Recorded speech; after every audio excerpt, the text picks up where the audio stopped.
सुना जिस तरह ज़ैगम साहब भी कह रहे हैं कि पॉलिटिकल इंजीनियरिंग का एक टूल है नैब, तो इस पर अब शायद खान अब्बासी साहब की जो ओपिनियन है कि अबॉलिश ही कर देना चाहिए नैब को। उन्होंने कहा कि सदर भी ग्रेजुएट है नैब के, वजीर आजम भी ग्रेजुएट हैं, तो फिर अगर ये सिर्फ विच हंटिंग ही थी, कोई केस स्टैंड नहीं करता, मेजॉरिटी ऑफ द केसेस में कोई जान नहीं होती, तो फिर खान अब्बासी साहब की राय से आप भी मुत्तफिक हैं या नहीं? बहुत शुक्रिया। देखिए मोहम्मद साहब, इशू यहाँ सिर्फ ये है कि जैसे अभी मेरे ख्याल में इससे ज्यादा अच्छी एक्सप्लेनेशन हो नहीं सकती जो ज़ैगम खान साहब ने दी है। नैब एक इंजीनियरिंग टूल के तौर पर तो इस्तेमाल होता है, सियासी इंजीनियरिंग के टूल के तौर पर। अगर देखा जाए तो हम ज्यादा पीछे नहीं जाते, जिस तरह शुरू हुआ है एहतसाब ब्यूरो के नाम पे, फिर मुशर्रफ साहब के वक्त में ये नैब बन गया। इसका मकसद तो अपने सियासी मुखालफीन को या किसी एक शख्स को या किसी एक जमात को टारगेट करना ही होता है। ओवरऑल अगर देखा जाए तो नैब जिस तरह से प्रोसिक्यूट करता है, बड़े मेजर और बड़े ग्लेयरिंग मिस्टेक्स होते हैं उसके अंदर, बड़े मेजर फ्लॉज होते हैं, लूप होल्स होते हैं, जो कि फिर हाईलाइट होते हैं सुप्रीम कोर्ट की स्टेज पे जाके। लेकिन इसके पीछे जो एक अंडरलाइंग फॉर्मूला है वो क्या है? बेसिकली वो ये है कि हमारे मुल्क में जो हुकूमतें बनाई जाती हैं तो वो भी जाहिर बात है किसी एक को कॉर्नर करके, और नैब उसको अंदर टूल के तौर पर इस्तेमाल होता है, इदारे टूल के तौर पर इस्तेमाल होते हैं। फिर अगर किसी को फारग किया जाता है तो वहां पर भी इंजीनियरिंग की जाती है।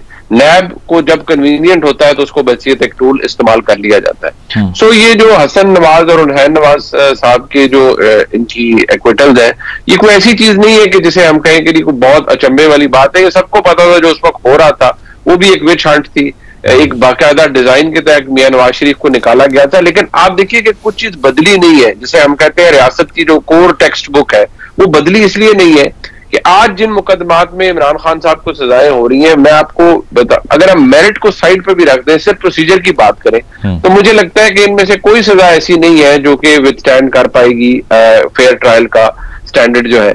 और मुझे लग रहा है कि ये एक वी आर रिपीटिंग आवरसेल्फ, और हम एक दायरों के सफर के अंदर है और हम बैक टू स्क्वायर वन फिर आ चुके हैं। मुनीफ साहब, ये डेलिबरेट है कि वीक ग्राउंडिंग पे ये केसेस बनाए जा रहे हैं खान साहब के अगेंस्ट? देखिए ये शायद जब मैं इसको इस तरह से लेता हूं, अगर चले ये कोई वेल थॉट आउट प्लान के लिए हमने वीक ग्राउंड पे कन्विक्शन करनी है ताकि आगे जाके मदद मिल सके। लेकिन मसला है कि जब आप कोई काम हरिडली करते हैं, बस करना होता है आपने, कम वॉट में, उसमें फिर ग्राउंड या मेरिट नहीं देखा जाता। उसमें फिर होता है कि यार वो allow me to use the word कि इसको सियासी तौर पर हमने फारग करना है, इसको सियासी तौर पर यहाँ ठोकना है, इसको ये करना है। तो वो जैसे मियां नवाज शरीफ के साथ हुआ, उनकी फैमिली के साथ हुआ, और अब ये इमरान खान के साथ हुआ है। लेकिन इमरान खान साहब को जो चीज हर्ट कर रही है वो फैसलों से ज्यादा वो एक और मसला है, एक और लड़ाई है जो कि वो लड़ चुके हैं पाकिस्तान के एस्टैब्लिशमेंट से, हेंस पर उनको उसका खमियाजा भुगतना पड़ रहा है। ठीक है। जो सिविल मिलिट्री बैलेंस की वो बात कर रहे हैं, अब ख्वाजा आसिफ साहब का आपने भी इंटरव्यू देखा होगा, वो गालिबन आदिल के साथ ये गुफ्तगू कर रहे थे, if I am not wrong, कि उन्होंने ये कहा कि अब पार्लियामान के अंदर बाजवा साहब को, फैज साहब को मैं बुलाने की कोशिश करूंगा। आपको लगता है इतना मसल है इस गवर्नमेंट के अंदर कि वो ऐसे इनिशिएटिव ले सके? देखिए वो बिल्कुल ख्वाहिश साहब ये शौक पूरा करें अगर तो बाजवा साहब और जनरल रिटायर्ड फैज हमीद साहब, इन दोनों शख्सियात को पाकिस्तान की जो एस्टैब्लिशमेंट है फौज वो अबैंडन कर चुकी है। जारी बात है वो रिटायर हो चुके हैं, लेकिन अगर उन्हें अबैंडन कर चुकी है तो फिर बिल्कुल बुलाएं और उनको बिल्कुल उनके खिलाफ करारदाद भी पेश करें, जो मर्जी करना है करें। लेकिन अगर इनको ये कंफर्म नहीं है कि फौज ने उनको अबैंडन किया है या नहीं, तो फिर इनको अपना कद छाती नाप के ऐसे इकदाम लेने चाहिए। देखिए लगते बड़ी फैंसी काम है करने के लिए ना, आपको ये काम 2013 नहीं, मुझे नहीं लगता जी, मुझे फ्रैंकली बिल्कुल नहीं लगता, क्योंकि जनरल बाजवा साहब को यौम शोहदा पे जो सर्विंग चीफ है हमारे, उन्होंने अपने साथ बिठाया हुआ था, और बिल्कुल फौज अपने किसी जनरल को अबैंडन नहीं करती। जनरल मुशर्रफ साहब बाकायदा तौर पर एक फौजी आमिर थे, उन्होंने मार्शल लॉ लगाया था, आइन तोड़ा था, एक नहीं 2 दफा किया, लेकिन फौज ने उनको अपना चीफ ही रखा एज फॉर्मर चीफ, और कभी उन्हें अबैंडन नहीं किया। फौज अपने चीफ को अबैंडन नहीं करती, या अपने जो अफसरान है उनको इस तरह से अबैंडन नहीं करती। अब हालात को मुख्तलिफ हुए हैं, ये नहीं, they can move forward, they can table a resolution, they can even summon them also. बुलाने में क्या हर्ज है, वो आए ना है, लेकिन ये देख के कि ये इनके गले ना पड़ जाए। लेकिन शहबाज शरीफ साहब तो कहते भी रहे हैं कि मैं तो उनकी आंख का तारा हूं, तो आपको लगता है कि वो वन पेज पर होंगे? ख्वाजा आसिफ साहब का बयान से अग्री वो खुद करेंगे? पहले नून लीग को हाउस एंड ऑर्डर तो देखना पड़ेगा अपना।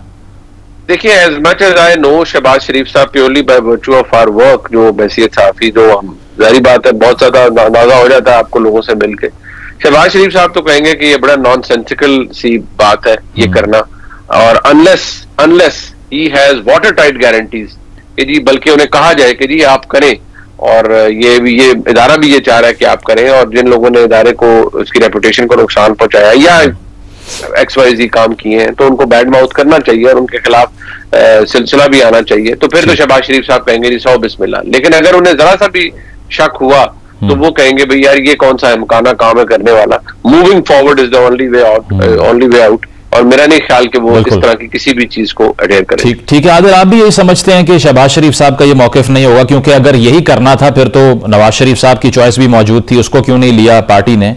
और दूसरी चीज ये कि क्या नून लीग सीरियस है इस कन्विक्शन में कि उन्होंने एहतसाब करना है, अब आगे नहीं बढ़ना? देखिए, I won't look too much into it. उसकी वजह क्या है?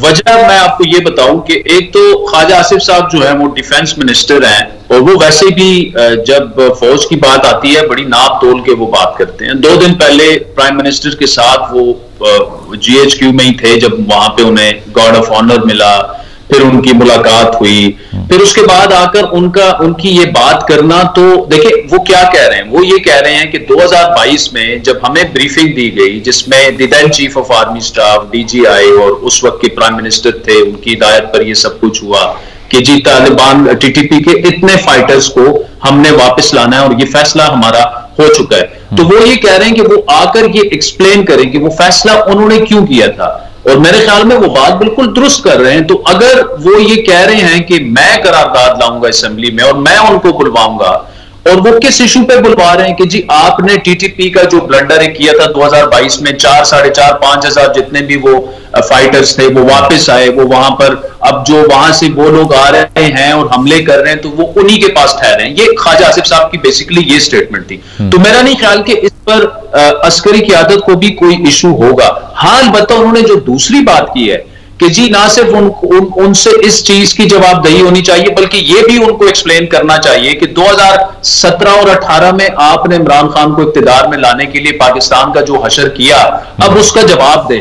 अब मेरे ख्याल में ये बात नवाज शरीफ साहब पहले कर चुके हैं, फिर उन्होंने जनाब रिकंसिलिएटरी एक टोन अपनाई, शहबाज शरीफ साहब को लंदन जाना पड़ा इलेक्शन से पहले, ये पूरा एपिसोड आपको याद है। तो मेरे ख्याल में अगर उस जानिब मुस्लिम लीग नून जाएगी, और मेरा नहीं ख्याल कि प्राइम मिनिस्टर शहबाज शरीफ उस जानिब जाने देंगे कि यार गड़े मुर्दे अब क्या उखाड़े, हुकूमत हमें मिल गई है, लेट्स मूव ऑन, और ये पूरा सारा।